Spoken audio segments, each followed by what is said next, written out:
palestrante de hoje, o reverendo Luiz Eduardo Huxley, que é pastor da Igreja Presbiteriana de Champagnat, graduado em Teologia pela FATESUL, é professor também lá na FATESUL, casado com a Graceli, pai do Pedro, que não o acompanha hoje. Ele vai falar sobre, convidei ele para falar sobre o desafio de uma fé, uma liturgia reformada do século XXI. Liturgia, disse o pai da igreja, é teologia em ato. Você quer saber no meio do que a igreja crê? É só você olhar a sequência de leitura, o que ela canta, o que é pregado. A liturgia é a teologia em ato. Então, os desafios que a gente tem de trazer, manter uma tradição reformada, vem lá do século XVI, para hoje no século XXI, que é esse desafio está aqui com o reverendo Luiz Eduardo, que aqui eu passo a palavra. Muito obrigado, reverendo.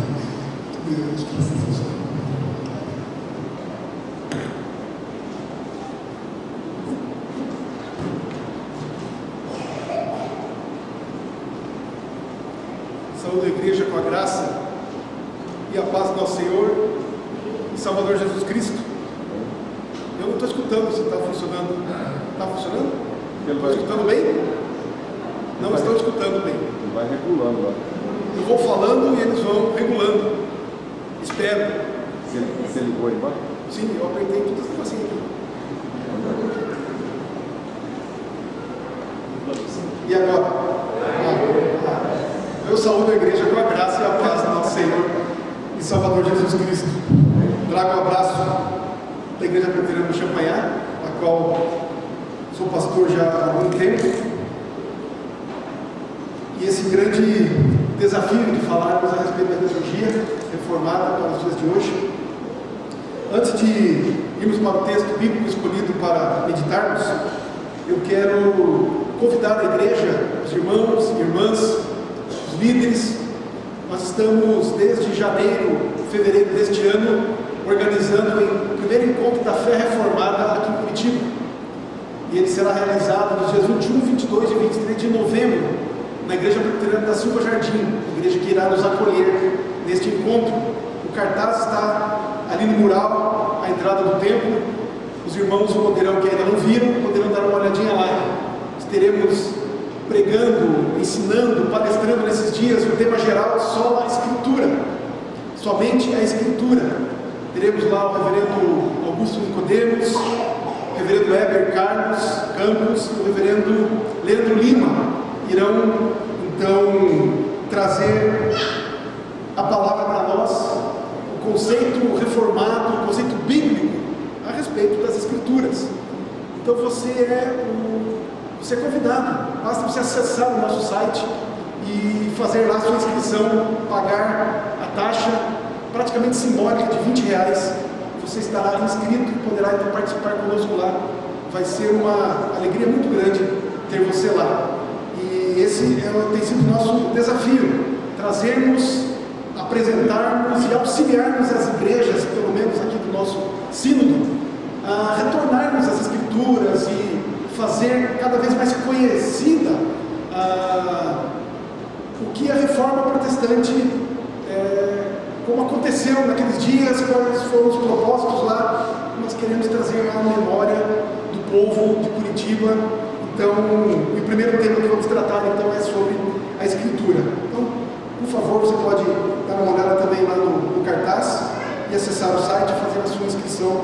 Você será muito bem-vindo e certamente muito edificado também. Eu quero, para nós falarmos a respeito de liturgia, esse é um assunto que por vezes não é muito agradável, né? De se discutir, de se ouvir, de se falar, porque através da história isso, né, pelo menos da história mais recente, sempre foi motivo de discussão, motivo de conflito, né? O que é liturgia? Por que tem que ter liturgia? O que é esse negócio de liturgia? Para que tem que ter isso tudo? Né? Então, realmente é um grande desafio, viu, Vinícius? A gente conversar a respeito dessas coisas, né? Mas esperamos que o nosso Deus, através do seu Santo Espírito, possa de fato trazer, né, e aplicar no nosso coração a sua palavra. Eu quero então, para fundamentarmos aqui a nossa palavra de hoje, você abra comigo, convido então o Evangelho segundo João, capítulo 4.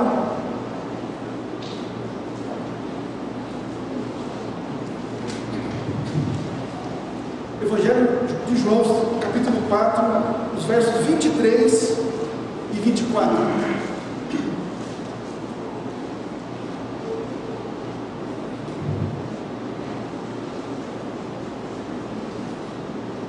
Diz assim: mas vem a hora, e já chegou, em que os verdadeiros adoradores adorarão o Pai em espírito e em verdade, porque são estes que o Pai procura para seus adoradores.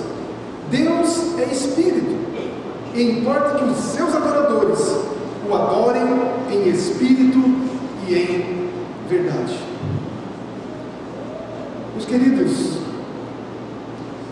quando falamos de liturgia e nós vamos buscar o significado desta palavra, ela é um significado bem simples. O significado nos diz que liturgia significa serviço do povo. Essa palavra liturgia no grego, ela era usada comumente, popularmente usada, uma palavra comum nos dias de Jesus e em outras épocas.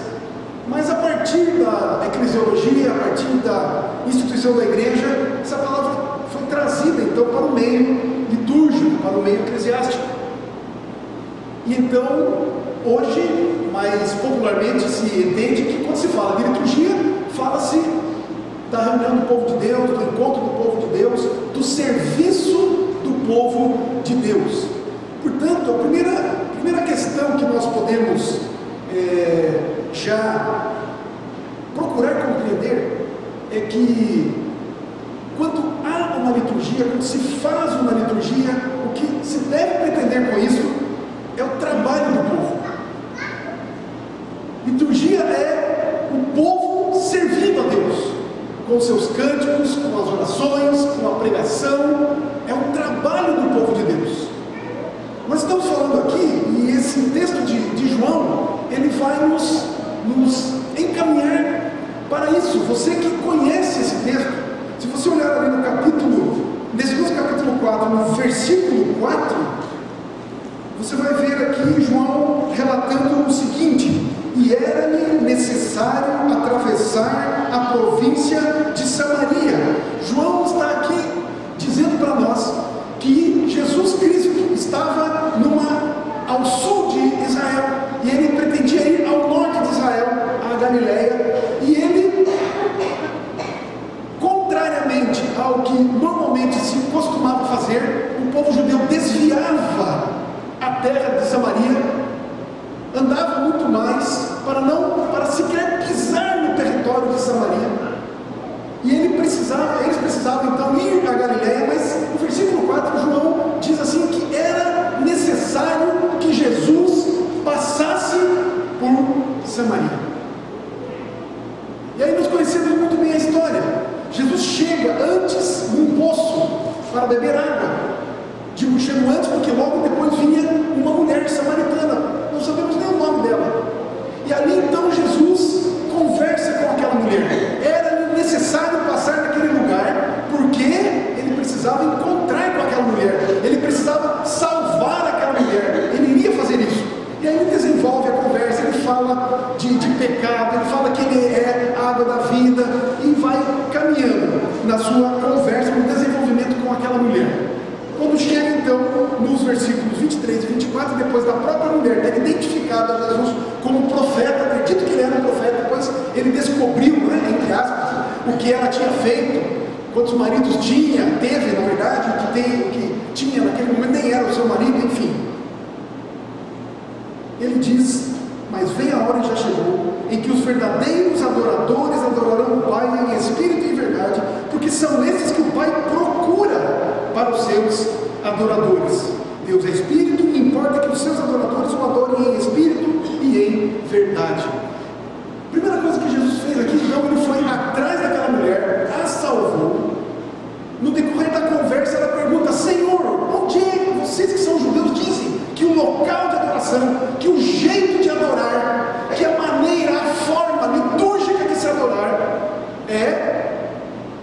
feita no templo de Jerusalém. Mas nós, samaritanos, aprendemos com os nossos pais que o jeito certo, que a maneira correta, que o local de se adorar é aqui no Monte Gerizim. Aí Jesus diz para ela: não é aqui nem acolá, não é deste jeito nem daquele jeito, é do jeito e no local, a maneira que eu digo para vocês, que eu ensino vocês. Quando Jesus fala aqui no versículo 24, Deus é Espírito, importa que os seus adoradores o adorem em Espírito e em verdade, a primeira coisa que nós entendemos a respeito de liturgia é que a adoração a Deus, ela só pode ser feita em Espírito, porque Deus é Espírito, porque o nosso espírito, depois de convertidos, obviamente, ele tem relacionamento, contato com o Espírito do nosso Deus. A adoração, ela é espiritual, antes de qualquer coisa. E em segundo lugar, outra palavrinha que João escreve aqui para nós, é que além de ser em Espírito, é em verdade. A verdade aqui é além, vai mais a fundo do que sinceridade. É óbvio que quando vamos adorar a Deus, precisa ser sincero, obviamente, mas vai além da sinceridade. A verdade aqui é a própria palavra de Deus. A verdade aqui representa, simboliza, testifica o próprio Senhor Jesus, que é a palavra viva. Portanto, meus queridos, o culto público, como estamos tendo nesta noite aqui, é o ajuntamento do povo cristão para o serviço de adoração ao Deus e Pai do nosso Senhor e Salvador Jesus Cristo. E isto só é possível pelo poder de Deus mesmo, através da ação do seu Santo Espírito, e isso mediado pelo Cristo, que é a palavra viva. Quando os reformadores, pelos idos de 1500, fizeram o que fizeram, muitos até morreram por causa da reforma, não é? Por causa daquele evento maravilhoso que aconteceu. Eles olhavam para como a igreja vinha caminhando após, por exemplo, a igreja primitiva. Depois da igreja primitiva, os séculos foram passando e a igreja foi se deturpando, a igreja foi se desviando cada vez mais da palavra de Deus, da centralidade das Escrituras, dos ensinos apostólicos.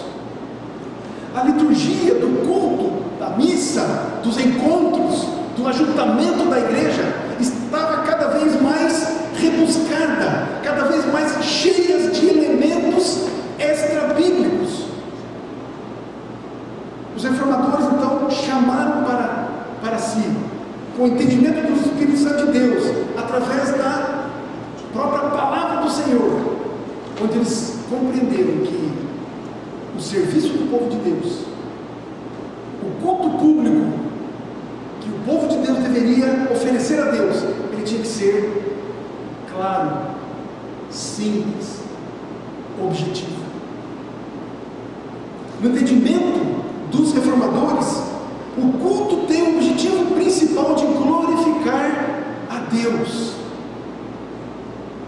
Quando se fala então de liturgia, que é o serviço do povo, esse serviço, esta ação do povo de Deus, deve ser o de glorificar a Deus.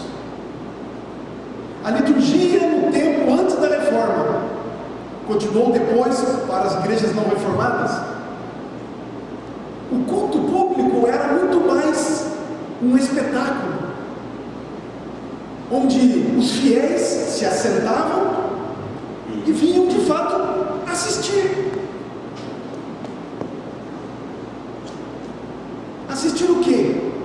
Visto que o povo não tinha a Bíblia nas mãos, visto que a grande maioria do povo não sabia ler, então havia muito teatro, muitos corais, muitos atrativos, e de fato o povo vinha para assistir. Quando havia uma pregação, os irmãos sabem muito bem disso, era pregado em latim, na Alemanha, na Inglaterra, na França, em tudo quanto é lugar, era pregado em latim, e o povo, a maioria, não sabia latim. Portanto, o que o povo, quando entendia alguma coisa, era quando havia um teatro, era quando havia música, e quando não era cantar em latim também. Raramente havia algo na sua própria língua. Mas como é que o povo de Deus pode adorar e glorificar a Deus se ele não compreende? Se ele não entende? Então a primeira coisa que os reformadores captaram, e a partir daí o desejo de colocar a Bíblia na mão do povo na sua própria língua, para que o povo então pudesse compreender quem era o Deus a quem serviam e poder glorificar esse Deus de maneira simples, clara, objetiva. Os elementos de uma liturgia simples, clara, objetiva, por exemplo, leitura da palavra de Deus, a oração, o canto, o sacramento, o sermão, tudo combinado para dar voz ao louvor, à adoração do povo de Deus, ao único e bendito Deus. Objetividade. A primeira coisa que foi trazida e entregue para nós, dos reformadores, uma liturgia, um serviço de culto objetivo. Meu irmão, minha irmã, se eu e você, quando vimos a casa de Deus, nós vimos pensando que somos ou seremos meros espectadores, alguma coisa está errada no nosso cristianismo, com a nossa fé. Segundo lugar, se vimos a casa de Deus esperando o espetáculo, algo que me agrade, estamos como no templo da igreja medieval. Porque liturgia significa eu venho à casa de Deus, eu trabalho, eu faço, eu cultuo, eu entrego o meu louvor e a minha adoração a Deus, junto com os demais, junto com outro irmão que também crê no mesmo Deus, por causa de Jesus Cristo. Liturgia, meu irmão e minha irmã, é trabalho. Liturgia, meus queridos, é suar a camisa quando vimos a casa de Deus. A liturgia é de fato o serviço do povo. Portanto, os reformadores eles rejeitaram os conceitos de culto que estava corrente na época deles. O culto do templo da igreja medieval, como citei há pouco, a liturgia servia como meio de obter graça e perdão. Além de ser um espetáculo, o povo ia aos cultos para buscar graça e perdão. Os reformadores então ensinaram que a graça e o perdão já foram alcançados para nós por causa do sacrifício de Jesus Cristo. A congregação, portanto, se reúne não para obter graça, mas para celebrar com gratidão o dom da salvação que recebeu, concedido pelo próprio Deus. Nós pensamos assim? Nós fazemos assim? Qual é o objetivo que nós temos quando vamos à casa de Deus? Quando estamos nos preparando para vir à casa de Deus, qual é o objetivo? Eu vou lá para ser abençoado? Eu vou lá para receber graça? Ou eu vou lá para oferecer-me a Deus? Eu vou lá para agradecer a Deus por aquilo que eu já recebi? É óbvio que o nosso Deus é abençoador. É óbvio que o nosso Deus é gracioso. É patente que nós vamos sair daqui e de fato Ele vai nos abençoar, porque Ele é Deus gracioso e abençoador. Mas esse não pode ser o nosso objetivo. Irmos à casa de Deus para receber algo, mesmo que seja o perdão dos pecados, mesmo que seja qualquer outra graça. Não é este, não deve ser este o objetivo de nenhum de nós. Foi contra isto que aqueles reformadores lutaram, e eles deixaram isso para hoje. Eu falei aqui do culto da igreja medieval, apenas um exemplo, mas havia também os anabatistas. Quem conhece um pouco da história vai saber quem foram os anabatistas. Já era um grupo de protestantes que discordaram de muitas coisas relacionadas ou com o que os reformadores falaram. Uma delas foi a questão da liturgia, a questão da maneira como se prestava culto. Eles argumentavam que a finalidade do culto era proporcionar ânimo e conforto espiritual ao indivíduo. Dá para crermos uma coisa dessas?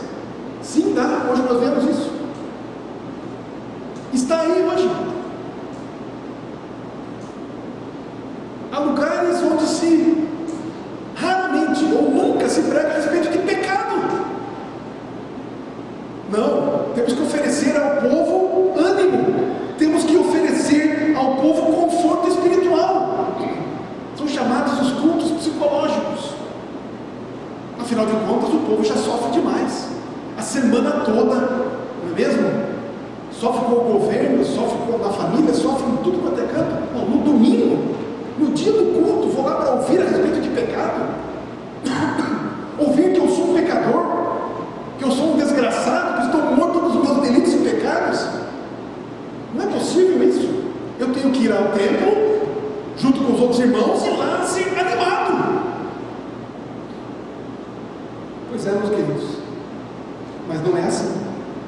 Como disse antes, é óbvio que Deus é gracioso, que Deus é amoroso, que Deus jamais quer o nosso mal, pelo contrário, tanto quer o nosso bem, que nos salvou, que nos vivificou, que foi atrás de nós, como Jesus foi atrás dessa mulher, uma mulher desesperada, uma mulher que vai às 6 horas da manhã,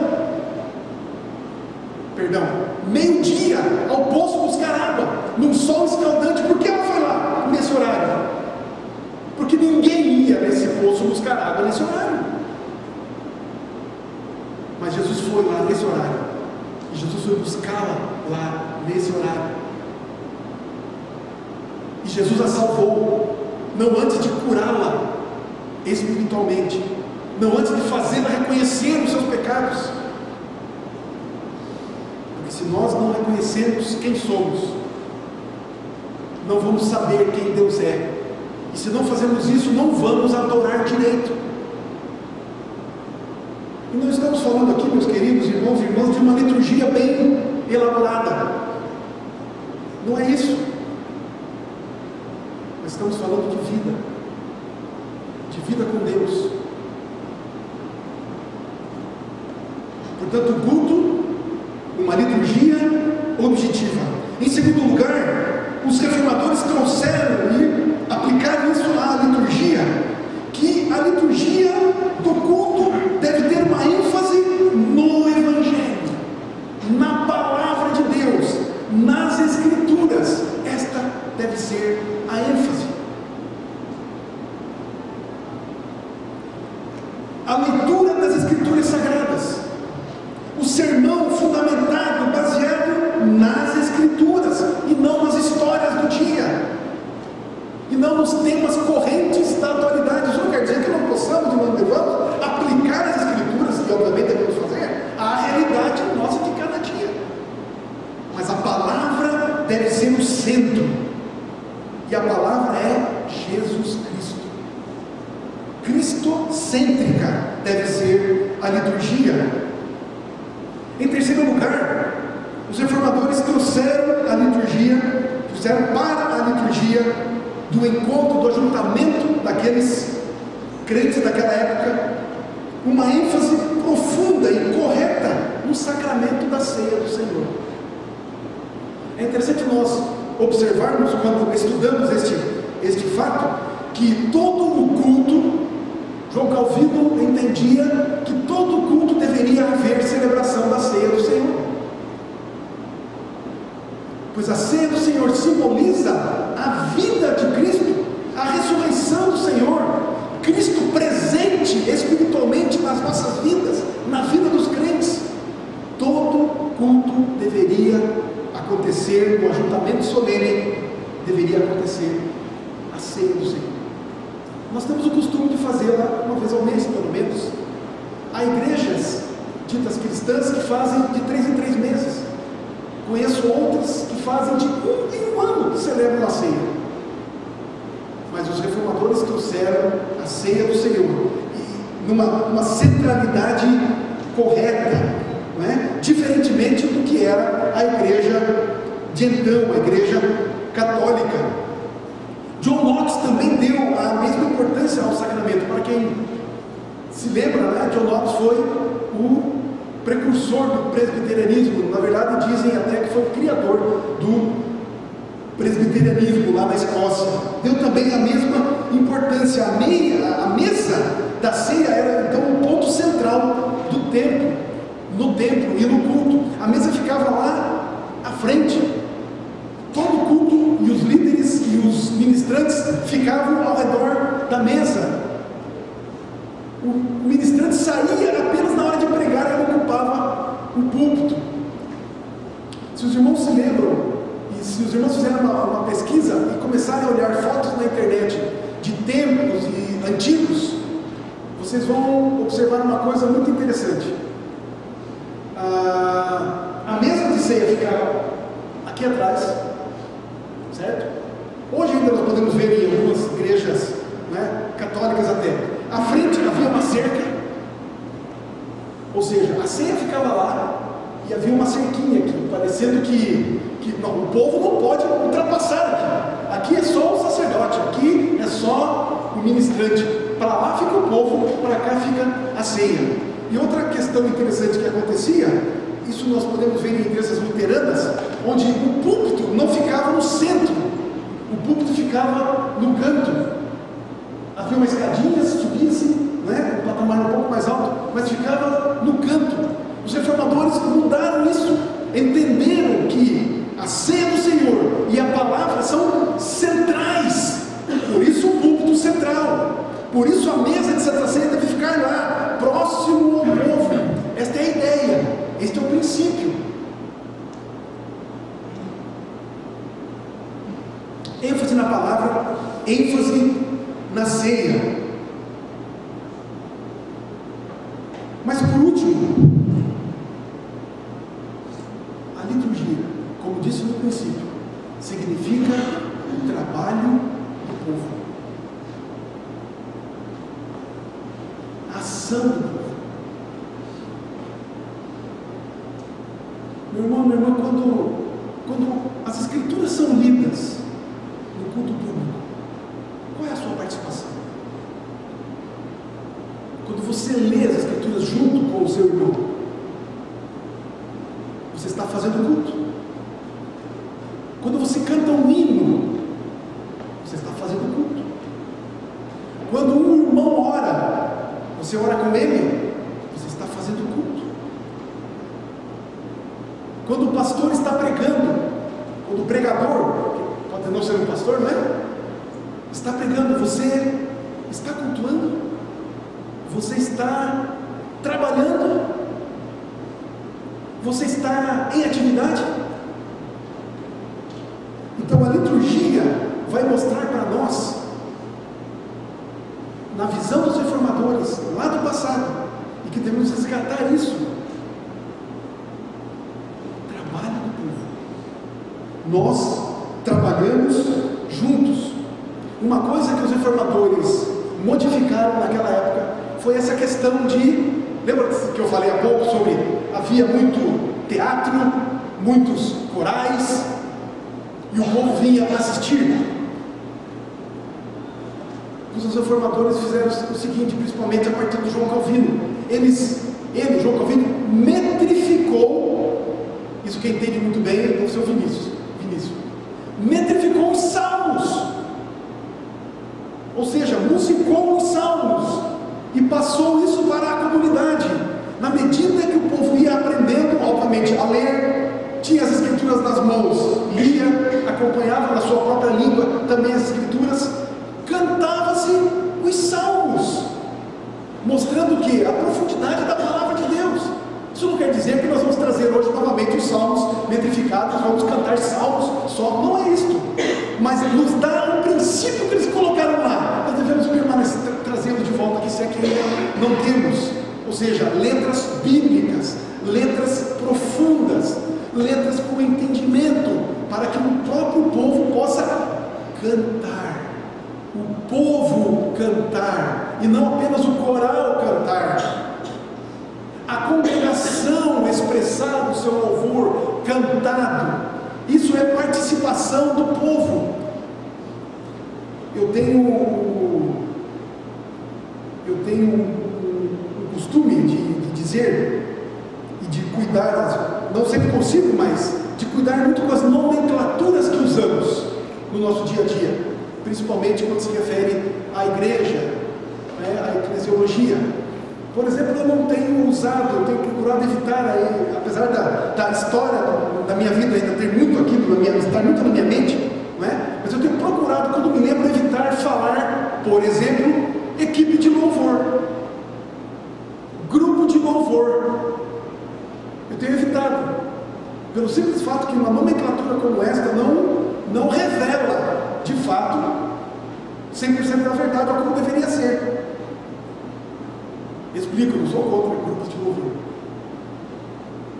mas com questão de nomenclatura, seria, no meu entender, equipe de música. São os músicos, porque o grupo de louvor está aí, somos nós todos louvamos. Não é o grupo de louvor que louva, o grupo de música conduz, ajuda com o instrumental, ensina-nos a cantar, a louvar através da música, mesmo porque não é somente através da música que louvamos, não é certo? Acabamos de louvar o nosso Senhor aqui, eu faço coro junto com o pastor Hilário, o reverendo Hilário. Louvamos a Deus aqui, trazendo os nossos dízimos e ofertas, é louvor a Deus. Louvamos ao Senhor através das orações, louvamos ao nosso Deus na leitura das Escrituras, louvamos a Deus de diversas maneiras, não é isso?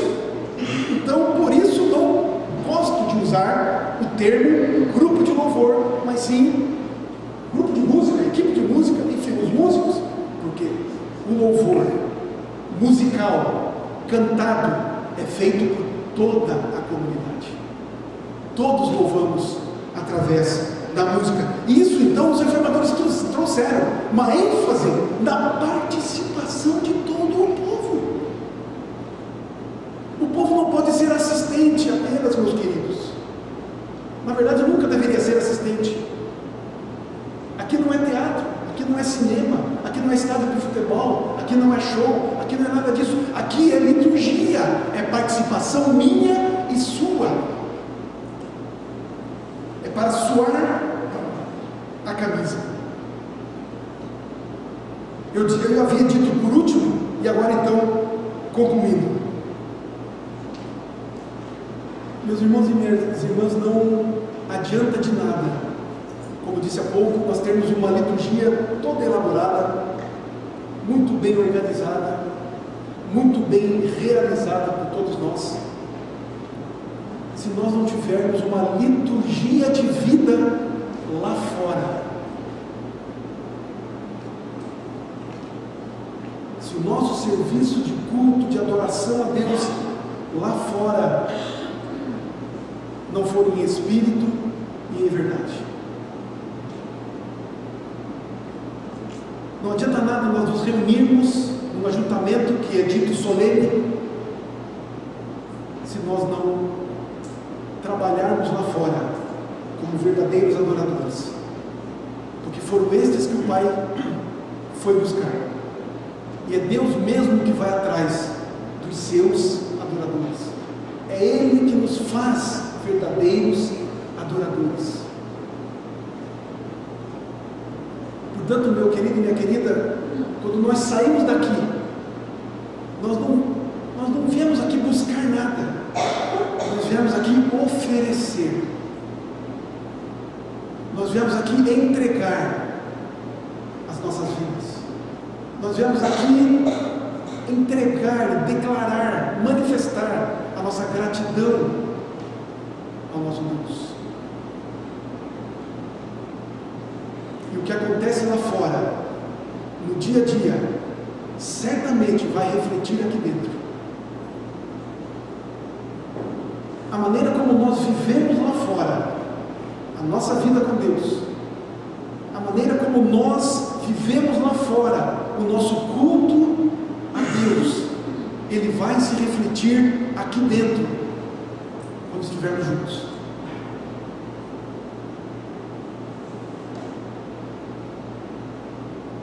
Uma vida lá fora simples, objetiva, de louvor e gratidão a Deus, de serviço ao nosso Deus, serviço ao próximo, culto diário, o tempo todo, ao nosso Deus, lá fora, oferecendo-nos em gratidão e louvor a Deus, lá fora, vai refletir aqui dentro.